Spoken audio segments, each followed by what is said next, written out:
बिस्मिल्लाहिर्रहमानिर्रहीम। अस्सलामु अलैकुम। इन्फो टीवी में खुश आमदीद। आज 16 नवंबर 2024 रोज़ हफ्ता सऊदी अरब की शाम तक की अहम तरीन खबरों के साथ मैं हूँ वसीम। सऊदी अरब की खबरें हासिल करने के लिए आप इन्फो टीवी को सब्सक्राइब कर लें, बेल आइकन को प्रेस कर लें। आज के न्यूज़ बुलेटिन को मुकम्मल देखिएगा। आज शुरू करते हैं पहली खबर के साथ। गजा मुतासरीन के लिए शाह सलमान मरकज़ की इमदादी मुहिम जारी। शाह सलमान मरकज़ की गजा पट्टी के मुतासरीन के लिए इमदादी मुहिम का सिलसिला जारी है। जुमा को मरकज़ की जानब से भेजा गया इमदादी सामान उर्दन की फलाही इमदादी टीम के हवाले कर दिया गया। सरकारी खबर एजेंसी एसपी के मुताबिक सऊदी अरब की जानब से फ़लस्तीनी भाइयों की इमदाद के लिए ज़रूरियात ज़िंदगी की तरसील की मुहिम का सिलसिला जारी है। गजा पट्टी के मुतासरीन के लिए शाह सलमान मरकज़ की जानब से बरी रास्ते से 30 ट्रॉलर्स भेजे गए हैं, जिनमें बुनियादी ज़रूरियात के सामान को पैकेटों की सूरत में महफूज किया गया है। इमदादी सामान के 10,560 बंडल उर्दन की फलाही तंजीम के हवाले किए गए। उर्दन में मौजूद फलाही तंजीम के रज़ाकार पनाह गज़ीनों के कैंपों तक इमदादी सामान पहुँचाएंगे, जहाँ से ये सामान जो मुतासरीन हैं उनमें तकसीम किया जाएगा। वाज़ेह रहे, सऊदी अरब की जानब से गजा बहरान के आगाज़ से ही फलाही बुनियादों पर इमदादी सामान की तरसील का सिलसिला शुरू किया गया, जिसके तहत अब तक जो है फ़ज़ाई और समुद्री रास्तों के अलावा ट्रॉलर जो हैं उनके ज़रिए भी सामान जो है वो मुतासरीन की बहाली के लिए पहुँचाया गया है। सऊदी अरब में 20,000 गैर कानूनी तारकीन गिरफ्तार कर लिए गए। सऊदी अरब में गुज़श्ता हफ्ते जो हैं 20,124 गैर कानूनी तारकीन जो हैं वो गिरफ्तार हुए हैं। सऊदी प्रेस एजेंसी के मुताबिक ये गिरफ्तारियाँ 7 नवंबर से 13 नवंबर 2024 के दरमियान हुई हैं।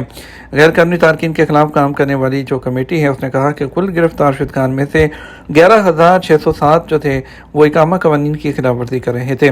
5,285 गिरफ्तार शुदगान सरहदी कवानीन की खिलाफ वर्जी के मुर्तकिब थे, जबकि 3,232 तारकीन लेबर लॉ की खिलाफ वर्जी में मुलव्विस थे। मज़कूरा अरसे के दौरान 1,401 अफराद गिरफ्तार हुए जो सरहद अबूर करके मुल्क में गैर कानूनी तौर पर दाखिल होने की कोशिश कर रहे थे। उनमें से 39% यमनी, 60% इथोपी, जबकि 1% दीगर ममालिक के जो तारकीन थे। इसी तरह सरहद अबूर करके गैर कानूनी तौर पर मुल्क से बाहर जाने की जो कोशिश करते हुए भी 98 अफराद गिरफ्तार हुए हैं। कमेटी ने कहा कि गैर कानूनी तारकीन को सहूलत देने पर भी मजीद अफराद को गिरफ्तार किया गया है। इमाम मस्जिद नबी शेख अब्दुल्ला अल बेजान ने केरला में जुमा का खुतबा दिया। मस्जिद नबी के इमाम और खतीब शेख डॉक्टर अब्दुल्ला बिन अब्दुर्रहमान अल बेजान ने इंडिया की रियासत केरला में जुमा का खुतबा दिया और नमाज की इमामत करवाई। सबक वेबसाइट के मुताबिक शेख अब्दुल्ला बिन अब्दुर्रहमान अल बेजान केरला के दौरे पर हैं। नमाज जुमा स्टेडियम में मुनक़्क़द की गई, जहाँ रियासत के हुकाम, दीनी मराकज़ के मशाइख और तुलबा के अलावा आम लोगों की बड़ी तादाद ने शिरकत की। जुमा के खुतबे के दौरान इमाम मस्जिद नबी ने तौहीद की अहमियत और अल्लाह ताला की अताअत की अहमियत को उजागर किया। वाज़ेह रहे कि शेख डॉक्टर अब्दुल्ला बिन अब्दुर्रहमान अल बेजान का दौरा वज़ारत इस्लामी अमूर के तयशुदा शेड्यूल के मुताबिक है, जिसमें वज़ारत एतदाल पसंदी और हरमैन शरफैन का पैगाम पहुँचाने के लिए आइम्मा हरमैन के दौरे करवाती है। फॉल्कन नीलामी का इख्तिताम, 60 लाख रियाल से ज़्यादा का कारोबार। फॉल्कन क्लब के तहत रियाद के अल मलहम इलाके में 21 दिन से जारी फॉल्कन नीलामी और नुमाइश का इख्तिताम हो गया। सबक वेबसाइट के मुताबिक नीलामी के दौरान 50 बाज फरोख्त हुए हैं, जबकि 60 लाख रियाल का कारोबार हुआ। नीलामी के दौरान सबसे महंगा बाज अल दबदबा के नाम से फरोख्त हुआ, जिसकी कीमत 4 लाख रियाल थी। नीलामी की आखिरी रात 2 गाड़ियों और 20 लोगों के लिए 1 लाख रियाल की मजमूई मालियत की नकद रकम के नाम की कुरानंदाजी हुई है। फॉल्कन क्लब ने बाज पालने का शौक रखने की रवायत को दोबारा जिंदा करते हुए उसे पूरी दुनिया में मुतारिफ कराया है, जहां दुनिया भर से लोग शिरकत करने और बाजों का कारोबार करने आते हैं। परमिट के बगैर तफरीही कैंप लगाना कानूनी तौर पर जुर्म। National centre for vegetation NCVC के डायरेक्टर दकीम अल नौमसी ने कहा कि परमिट के बगैर सब्जादारों में कैंप लगाना कानून शिकनी है, जिस पर जुर्माना आयद किया जाता है।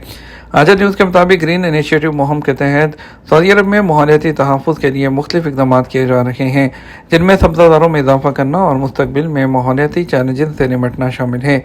नेशनल सेंटर फॉर वेजिटेशन का क़याम भी इस मकसद के लिए किया गया है, ताकि सऊदी अरब में सब्ज़े में इजाफा करते हुए माहौल को खुशगवार बनाया जा सके। इस सिलसिले में बड़े पैमाने पर शजरकारी के मंसूबों पर भी सऊदी अरब के तमाम रीजन्स में तेज़ी से अमल जारी है। NCVC के डायरेक्टर ने सऊदी टीवी और अखबारिया से बात करते हुए कहा, जो लोग तफरीह के लिए सब्जादारों पर कैंपिंग करते हैं उन्हें चाहिए कि वो मुकर्रर ज़वाबित को सामने रखें। कानून की शिक नंबर 11 के मुताबिक वो लोग जो परमिट हासिल किए बगैर सब्ज़ादारों या मखसूस मकामात पर तफरीही कैंप लगाते हैं वो कानून शिकनी के मुर्तकिब होते हैं। परमिट के बगैर कैंप लगाने पर पहली बार खिलाफ वर्जी की सूरत में 500 रियाल जुर्माना आयद किया जाता है। वही खिलाफ वर्जी दोहराए जाने पर जुर्माना 2000 रियाल तक आयद कर दिया जाता है।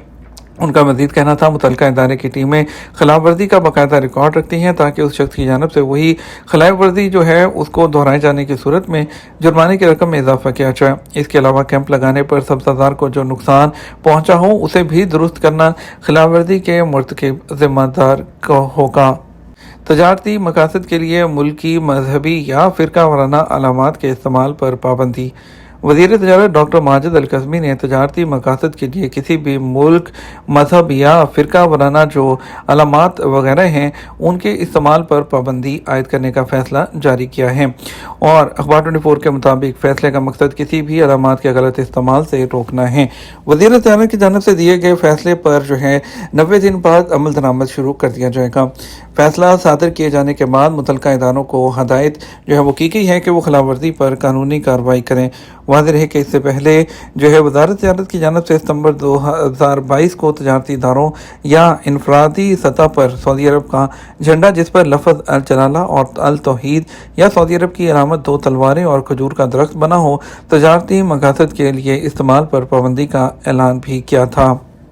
कार वर्कशॉप्स में ख़वातीन के साथ धोखा क्या किया जाता है। सऊदी अरब में ख़वातीन की ड्राइविंग आम होने के बाद जो है मैकेनिक्स की जानब से धोखेबाजी की कार्रवाइयों में इजाफा रिकॉर्ड किया जा रहा है। सऊदी टीवी के एक प्रोग्राम अलशारे अल सऊदी में एंकर की जानब से गाड़ियों के एक मारूफ वर्कशॉप के मालिक से दरियाफ्त किया गया, ख़वातीन की बड़ी तादाद ड्राइविंग कर रही है, क्या मैकेनिक्स के हवाले से मामलात होते हैं, क्या ख़वातीन को देख कर वर्कशॉप वाले ज़्यादा पैसे मांगते हैं और या नहीं। सवाल का जवाब देते हुए वर्कशॉप के मालिक अमात अल अहमद का कहना है कि अफसोस के साथ कहना पड़ता है कि ख़वातीन ज़्यादा धोखेबाजी का शिकार हो रही हैं। एक खातून के साथ पेश आने वाले वाक़े को बयान करते हुए उसने कहा कि उनके वर्कशॉप पर खातून अपनी गाड़ी का मुआयना कराने आई जिसके गियर में कुछ दुश्वारी थी, जबकि खातून का कहना था कि एक दिन पहले ही 18,000 रियाल में गाड़ी का गियर मुकम्मल तौर पर तब्दील कराया है, उसके बावजूद गाड़ी शिफ्टिंग में मसला कर रही है। खातून की शिकायत देखते हुए जब गाड़ी का मुआयना किया गया तो ये देखकर हैरान रह गए कि गाड़ी का तब्दील होना तो गियर तो दूर की बात थी, गियर पर लगे हुए बोल्ट्स को खोला तक नहीं गया था। कार कंपनी जब गियर फिक्स करती है तो उसके बोल्ट पर मखसूस निशान लगाया जाता है जिसका मकसद ये होता है कि गियर ओरिजिनल हालत में है। जब गियर को खोला जाता है तो स्क्रू पर लगा हुआ फैक्ट्री का निशान खत्म हो जाता है जो इस बात की अलामत होती है कि गियर बक्स को ओपन किया गया। और प्रोग्राम में वर्कशॉप के मालिक अमाद अल अहमद ने मजीद कहा, जब खातून को सूरत हाल से आगाह किया तो वो बहुत परेशान हुई क्योंकि 18,000 रियाल जो है वो देने के बावजूद कोई काम सिरे से किया ही नहीं किया। खातून की दरख्वास्त पर वर्कशॉप यूनियन के सदर से मामले की रिपोर्ट हासिल करके वज़ारत तजारत में उस वर्कशॉप के खिलाफ शिकायत की गई, जहां से मुतलका कमेटी ने मामले का जायजा लिया और धोखाधही पर वर्कशॉप को वसूल की गई रकम वापस करना पड़ी, जुर्माना उसके अलावा था। ये तो हमारे अब तक का न्यूज़ बुलेटिन। अब मज़ीद और अहम खबरों के लिए हमारा जो है वो रात 12 बजे का न्यूज़ बुलेटिन देख सकते हैं। इसके साथ हम आपसे इजाज़त चाहेंगे। वीडियो को लाइक और शेयर कीजिएगा। आपके कीमती वक्त का शुक्रिया। अपना ख्याल रखिएगा। अस्सलाम वालेकुम।